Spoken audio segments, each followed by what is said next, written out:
En agosto de 1927, Sacco y Vanzetti son ejecutados por orden judicial. El juicio no fue claro. Sacco y Vanzetti parecían ser los chivos expiatorios de ese espíritu conservador y jodidamente facho que existió desde los orígenes de las colonizaciones en todo el continente y en todo el mundo. 95 años después, en una ciudad de Entre Ríos, se transmite La Vanzetti, un programa que está jodidamente en contra de los fachos y conservadores.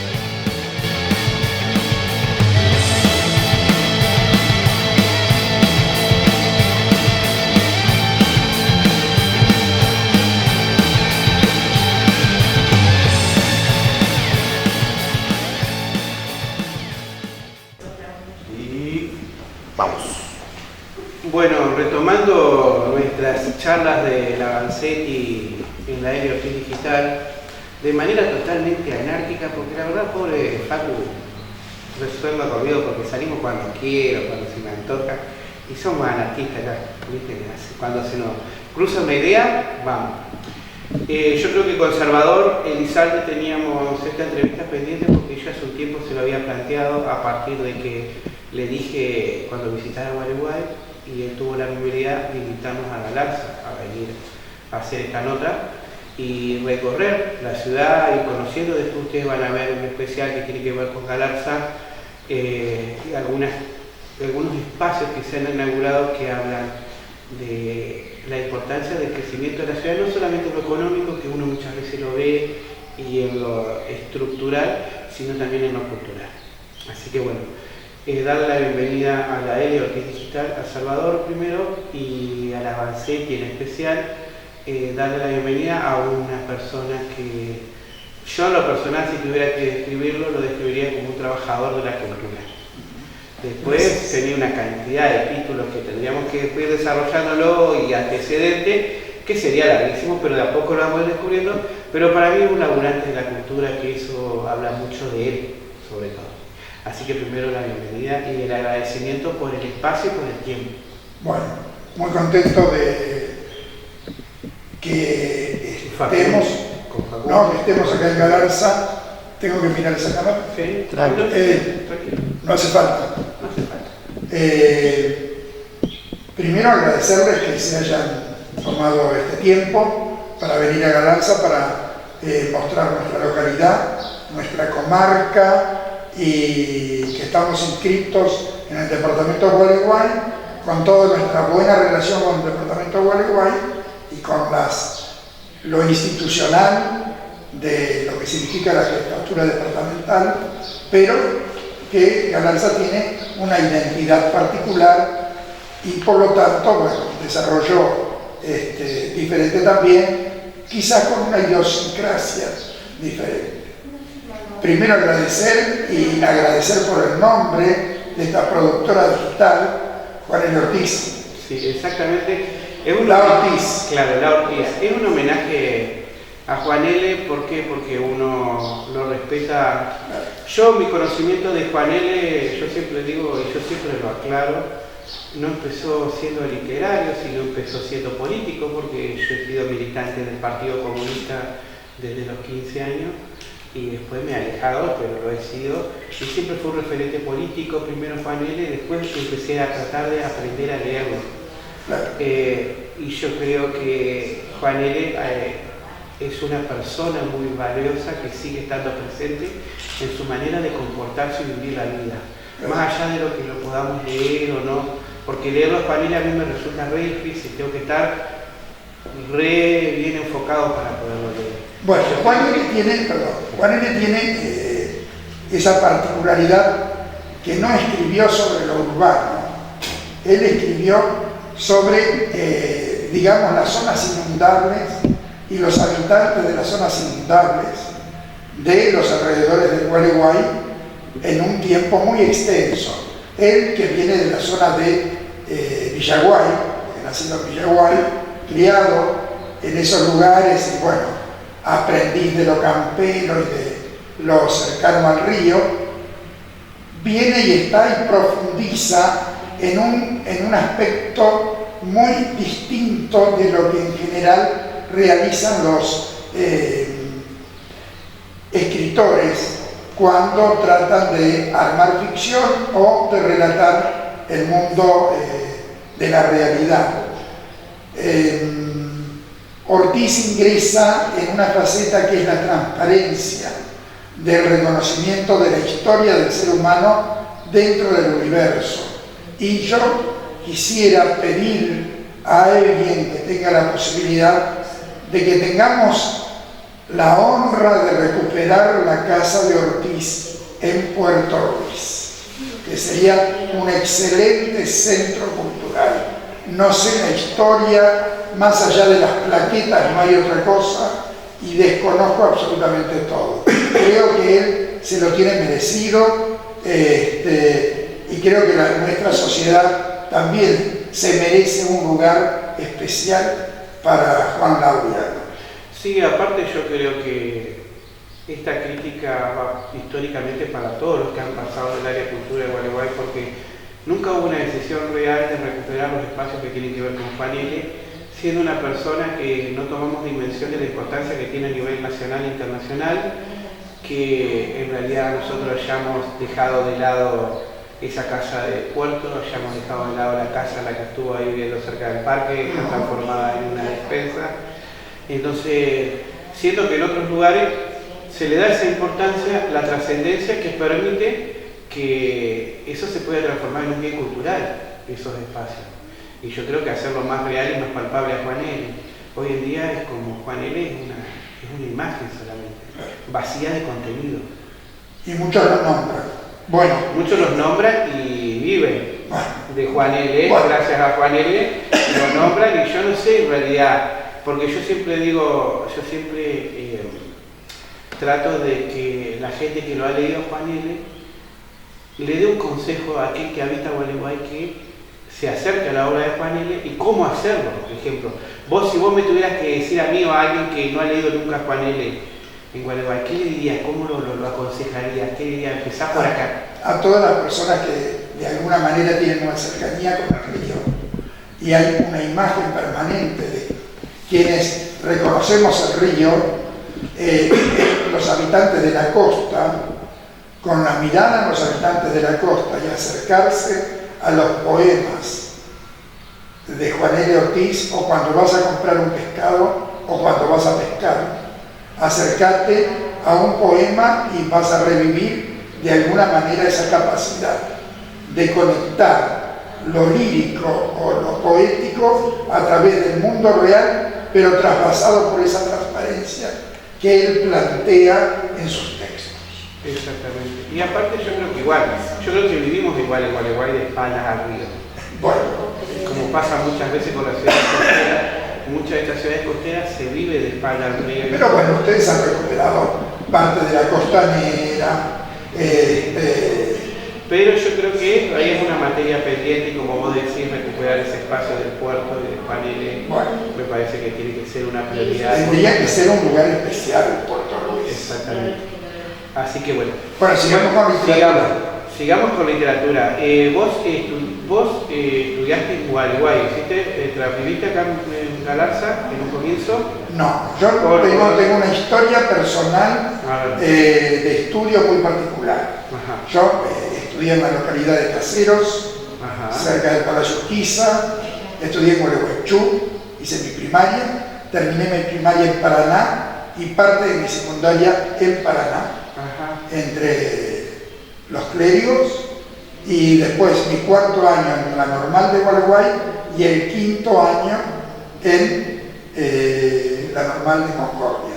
¿Usted necesita un recorrido? No tengo un recorrido entrerriano absoluto, me queda la ciudad de Santa Elena, las cuevas y algún otro paraje por conocer, pero de Entre Ríos, porque lo conozco íntegro, y si bien no tuve formación literaria entrerriana, tuve la formación académica de Entre Ríos que me sirvió para siempre, inclusive para los muchos años que estuve en Filosofía y Letras en Buenos Aires. Claro, porque, o sea que tu cercanía a la poesía y a la literatura entrerriana no fue a partir de una carrera, sino de transitar a la provincia. De transitar a la provincia y de, bueno, tener contacto con algunas personas que me educaron, que me formaron y me acercaban textos, porque ya a los 15 años en un local, en un centro de estudios, ya era bibliotecario, claro, con 15 años. Y después tuve la suerte, durante el año 68, mientras tuve mi primer trabajo rentado como secretario de la parroquia de San José, en Gualeguay, iba a la escuela normal a la tarde y a la noche muchas veces iba a la biblioteca donde me atendía don Beirabé padre. Claro. O sea que transitaste también los salones de la biblioteca de Carlos Mastronardi. Claro. Y los anaqueles los debe haber recorrido enteros. Sí, sí, y me llamaba mucho la atención varios lectores que iban a leer el debate y el pregón, porque había dos textos. Exactamente. Y bueno, y en ese contexto, ¿qué empezaste a leer o cómo empezaste a... ¿Qué te atraía o qué fue la puerta de entrada a la literatura? No, básicamente fue la literatura más bien religiosa, el estudio de los clásicos españoles y aquí la gauchesca. Y bueno, algunos escritores, no tuve un acercamiento a la poética, tuve un acercamiento sí a la narrativa. Por ejemplo, haber leído El país de los chajá, del benedictino, y después de algún modo se centró en buenos profesores de literatura, en buenos profesores de literatura que tuve principalmente en Concordia. Y en ese transitar, en esa sociedad guanilla o entrerriana en diferentes lugares, seguro tuviste la oportunidad de cruzarte con escritores y con poetas de nuestra tierra, ¿no? Claro, no tanto, en mi adolescencia no tanto, fue posterior eso. Claro. Fue posterior, más bien tuve una formación de mucho contacto con el mundo natural, claro, y mucho contacto con lo deportivo, fútbol, básquet y demás. Mirá vos, esa faceta no la conocía. No, claro, bueno, y en estos días, perdón por esta disrupción, en estos días he sufrido un poco porque ha fallecido mi ídolo futbolístico, que era un arquero del club Banfield, por lo cual soy hincha de Banfield, que se llamaba Edilberto Righi, un hombre que falleció a 89 años, que también estuvo en la selección nacional. Y bueno, ser simpatizante de Banfield a través de todo mi periodo de enseñanza me sirvió para pujar en la disputa deportiva con todos los simpatizantes de fútbol, que claro, generalmente son de clubes grandes, claro, y muy pocos con un club medio bajo. Claro. Eso te daba otra manera de discutir con los claro. O, por ejemplo, siempre me sirvió mientras enseñaba la gauchesca, enseñaba Martín Fierro, la parte más clara para la discusión era hablar de los centros tradicionalistas que se bajan de una 4x4, se visten de gauchos y salen a caballo. Bueno, entonces siempre la polémica para poder claro, discutir. Para poder accionar. Claro. Y generalmente yo tenía una metodología muy particular en la enseñanza. Solía trabajar con los jóvenes a realizar biografías literarias, ¿no? Sí. El muchacho que los trae se llama Ayrton, y en lugar de yo decirle a Ayrton Samarripa, le digo a Ayrton Senna porque me queda, ¿no? Claro. Por el jugador. Entonces, los jóvenes trabajaban sobre Borges, sobre... les encantaba elegir a Maradona. Para hacer la biografía, pero tenía que ser literaria. Claro. No era fácil, no era fácil. Y tenía bastantes discusiones con los directivos cuando los jóvenes pedían trabajar sobre Che Guevara. Claro. Entonces el directivo era como que no le parecía Bueno, exagerada la elección y demás, pero bueno. Era un personaje nuestro. Claro, sí, de los tantos. Acabo de informarme una secretaria de acá de la localidad que el Che Guevara venía a la estancia desde La Serna, que no sé dónde es, acá en General Galarza, muy cercano. Y son personajes que transitaron toda Latinoamérica. Claro. Yo digo que es un personaje único. Con respecto a esto de tu etapa de estudiante, está claro que recorriste, que aprendiste, que absorbiste, que debe ser gran parte de lo que sos, te transformó en docente. Te transformaste en docente. Cruzando el Nogoyá, pensé en ser maestro rural. Y bueno, en algún momento de mi vida fui maestro rural allá en el 7º distrito Médanos de Gualeguay, en una escuela que se la llevó la creciente.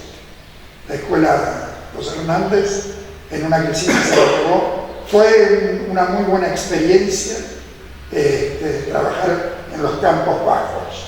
Que se llega en campos bajos, se llega cuando está el río muy bajo, se puede llegar con vehículo y bueno, después viene la creciente. ¿Y diste clases en nivel primario? En nivel primario. ¿Estamos hablando de qué década? No, en nivel primario sí, una década del 80. En la década del 80. O sea que... No, pero y además trabajé a nivel primario en la provincia de Buenos Aires, durante muchos años. Muchos años. Yo no perdí mi guardapolvo blanco. O sea que yo creo que siempre charlando con vos, que me ha pasado con otras personas también que están relacionadas con la cultura, siempre se trasvasa ese espíritu docente, siempre está esa ansia de enseñar y de mostrar.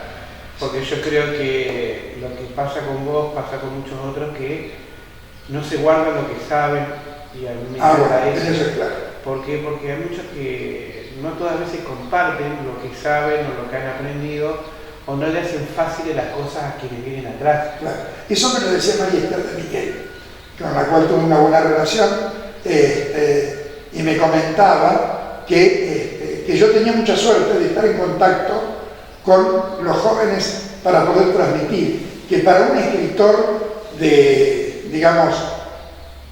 de su producción personal desde el escritorio no es tan fácil transmitir. En los últimos años yo he participado mucho en encuentros de escritores, de poetas y demás, y se nota esa necesidad que tiene la gente de conectarse con el joven y con la niña. Claro. Algo que yo lo hice durante más de 40 años. Claro. Yo recuerdo que en una actividad que realizamos en recordame el nombre de la cárcel de Gualeguay.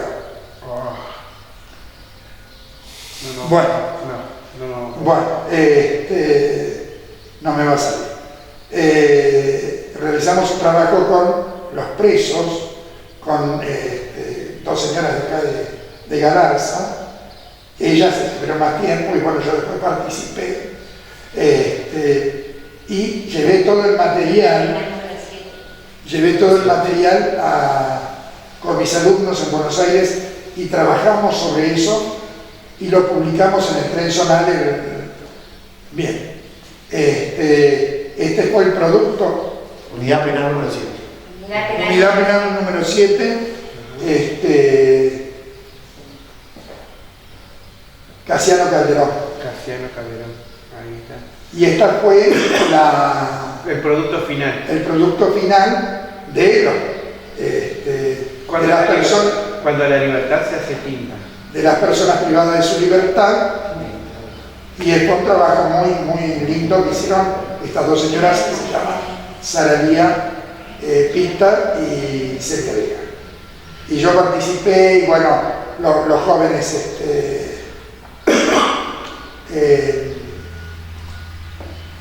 escribieron bastante y se los traje a los presos, a las personas que están allí viviendo. Yo creo que eso ha hecho que por eso yo siempre digo que uno es laburante de la cultura, laburante de la cultura. Y aparte tenés una relación con el teatro. Sí, también. Sí. Desde muy niño, muy niño, ya con 12 años era actor. Pero bueno, por supuesto que siendo actor me equivocaba. Hacía de doctor o de enfermero. Dije, sí, tiene, no se haga un problema, tiene 60 de presión. Después, que en mi mente de niño no daba para mucho. ¿Pero has escrito obras de teatro? He escrito obras de teatro y bueno, mis obras de teatro en general no han sido plasmadas en un papel. Eran obras de teatro de bosquejos que hacíamos para organizar las fiestas escolares, brillantes, no había TikToker en aquel tiempo. Claro. Te digo que eran espectaculares. Y bueno, pero sí hice una obra de teatro que está plasmada en este libro, En la Tierra y el Porvenir, con una primera edición de la editorial de Entre Ríos, que bueno, mejor lo dejamos ahí. Y bueno, la temática la hicimos como representación, o media representación acá, es la temática entrerriana el tema de las pasteras, el tema del campo que avanza, no avanza, la deforestación, claro. La música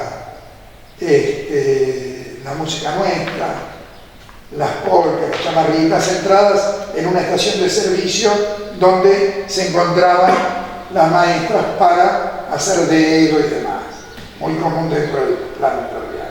Así que entonces has transitado el teatro primero como actor y ahora después como escritor. Como escritor, no, pero inclusive que decís del teatro anarquista, en la calle, trabajé muchos años en la calle Boedo, en aquella famosa disputa de Boedo y Florida y Boedo, sí. Que no fue tal, que fue simplemente una cuestión de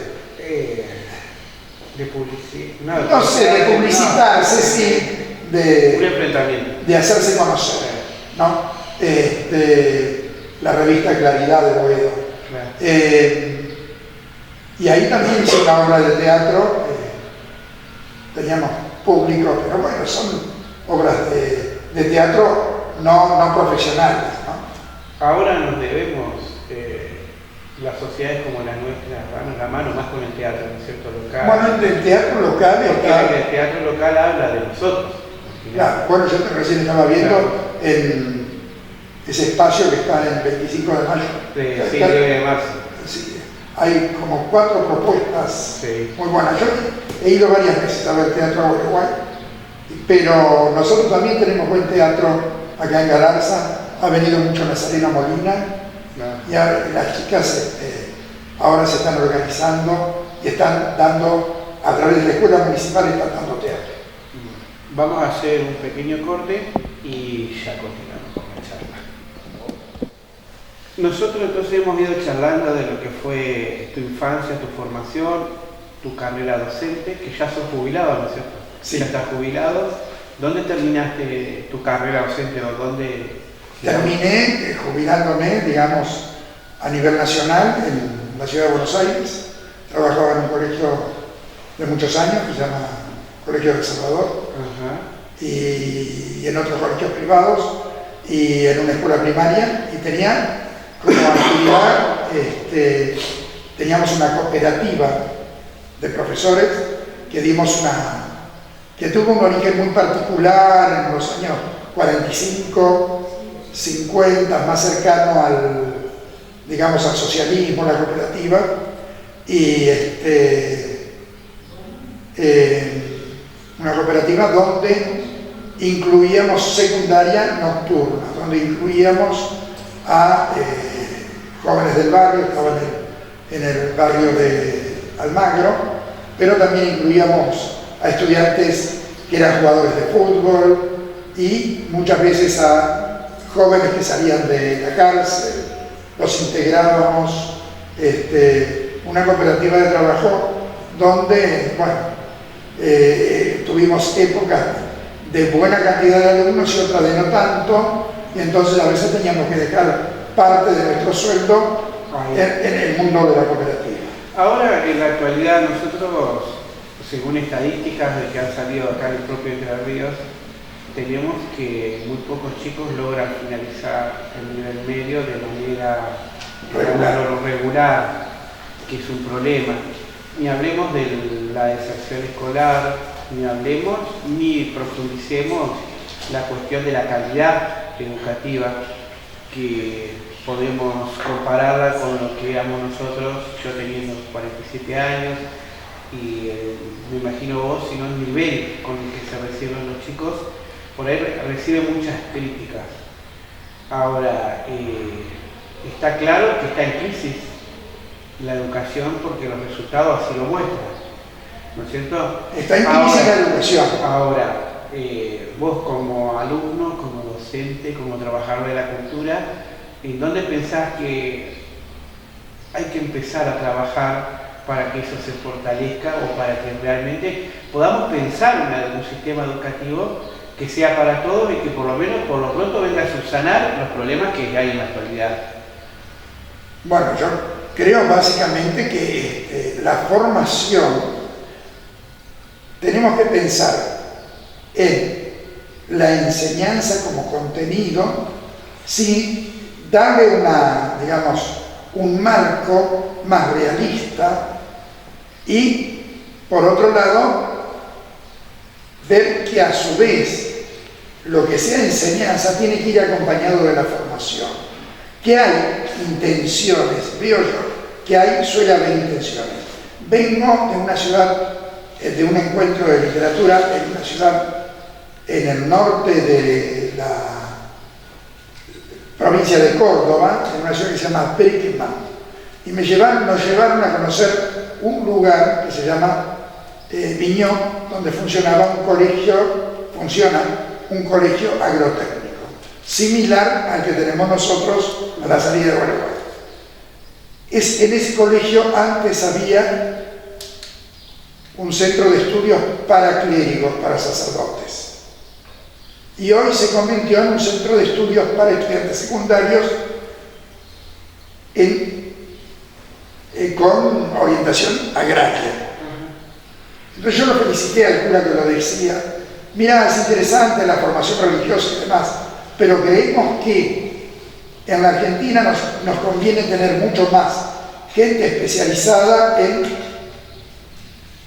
nuestro campo.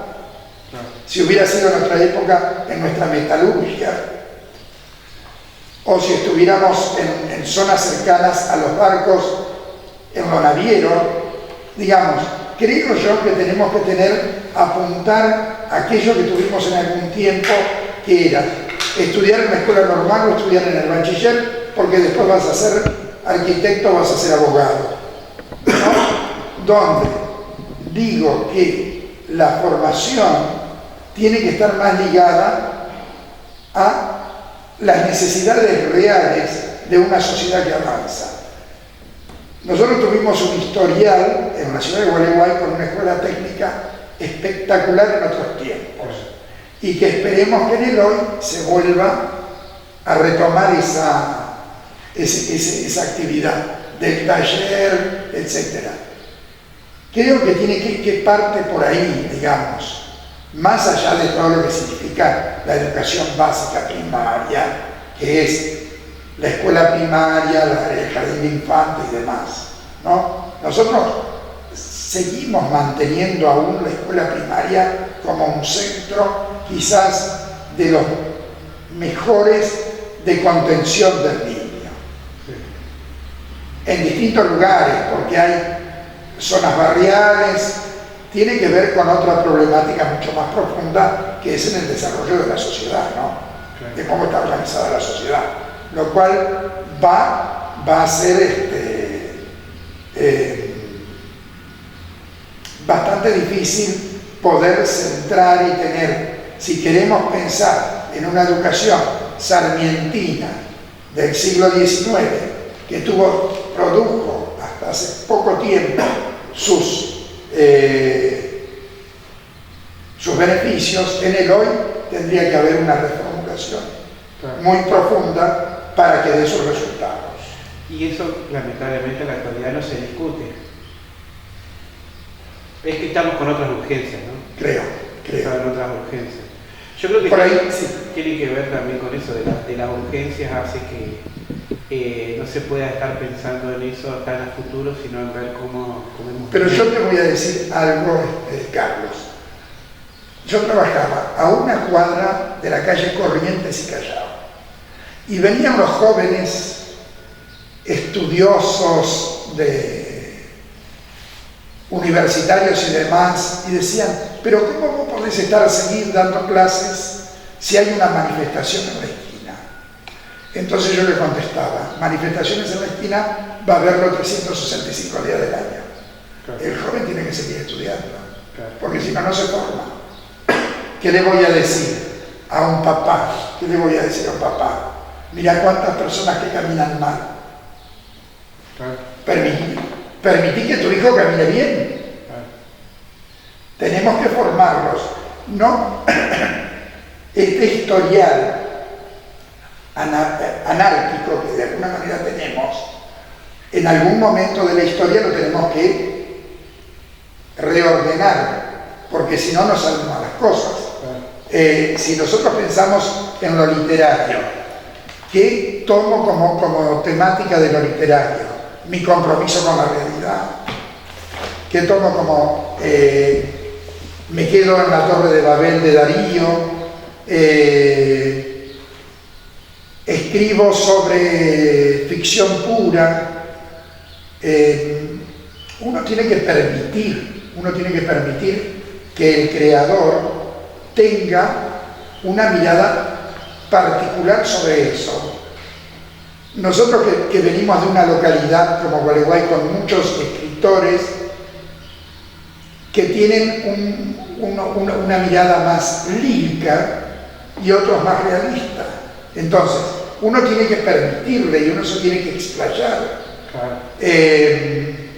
Yo en general digo que tenemos que tener una muy buena formación académica desde el estudio, no para cercenar la inspiración, sino para acompañar, porque la inspiración es un instante de inspiración y el resto es trabajo con la palabra. Es lo mismo que Facundo, que trabaja con la imagen. Él puede descubrir la imagen, ver y demás, pero